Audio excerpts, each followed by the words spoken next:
ملايين المسلمين لما يدعون الله سبحانه وتعالى، وأنت كذلك وأنا لما ندعو الله، أين تذهب هذه الدعوة؟ لها 3 احتمالات. الحالة الأولى أن تصعد الدعوة منك وتذهب إلى الله سبحانه وتعالى، ثم تنزل كما دعوت، يستجيب الله دعوتك. قد يكون قريب بعيد، تأتي كما صعدت هي نزلت، يا رب تعطيني كذا يعطيك كذا سبحانه وتعالى.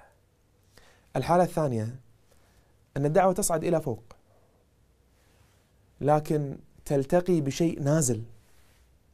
هناك بلاء كان الله قدره على العبد ليحل به، مشكلة، مرض، فقر، حادث، أيا كان، لكن لما كان في طريق النزول لإصابة العبد لقي هذه الدعوة صاعدة، فيظلان يتصارعان ويعتلجان إلى يوم القيامة، وأنت تتساءل وين الدعوة اللي دعوتها ربي؟ ما رأيتها.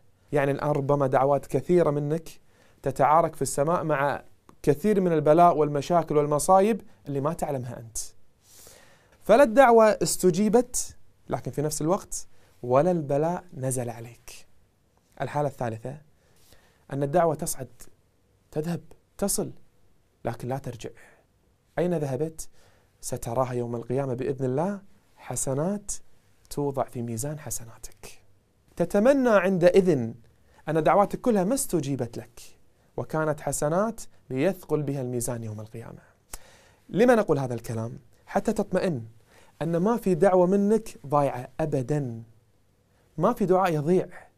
إما أن الله يعطيك كما أردت، أو أنه سبحانه برحمته وحكمته يصرف عنك سوء وبلاء عظيم، أو أن يدخره لك يوم القيامة.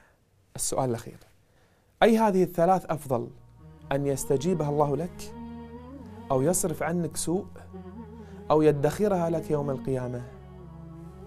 الجواب: سلم أمرك لله، هو الذي يعرف ويعلم مصلحتك سبحانه وتعالى.